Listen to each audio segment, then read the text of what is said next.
এই যে দেখো বন্ধুরা, সন্ধ্যাবেলা একদম চিরা ভাজা বানাইছি, কারি পাতা ওটা দিয়ে একদম দারুণ করে বানাইছি। জানি না খাইতে কেমন হইব। তোমার দাদা ভাই আইসে কাজের মানে টাউন থেকে বাড়িছিল, এখন আইলে পরে চা বানামু, চা বানাই এসে দুজনে মিলে খামু।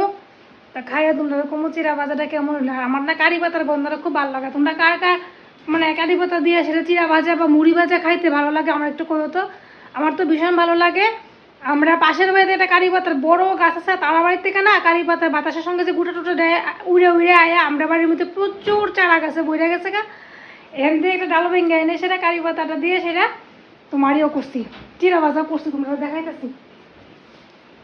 এই যে দেখো কারি পাতা, এই যে দেখো একদম টাটকা টাটকা ফ্রেশ ফ্রেশ, বৃষ্টির লিগা মানে পুরো ডালই ভেঙে লইছি আমি। এই যে দেখো, তোমরা কারা কারা আসো এরকম কারি পাতা দিয়ে চিরা ভাজা খাইতে পছন্দ করো একটু কমেন্ট করে কইও তো। আমার তো ভীষণ ভালো লাগে, সেরা লাগে সেরা।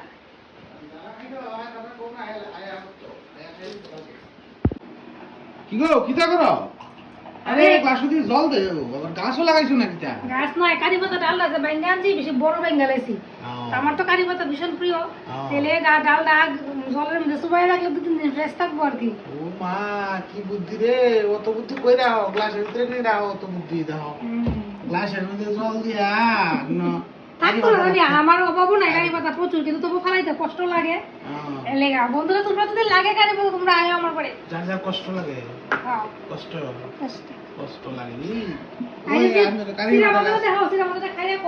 সিরাবাজার কালারটা দেখো বন্ধুরা, সিরাবাজার কালারটা দেখো, শুনি কি সুন্দর কালার হয়েছে। দোকানের বাজাও ভাজ করবো, সেরা সেরা।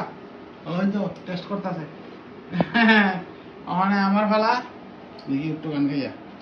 এই তো ডেকোরেশনের মতো সাজাইছে, ফুলের টাপের মতো লাগে, বাঁকা গ্লাসের মধ্যে দিছে ইয়া কারি পাতা।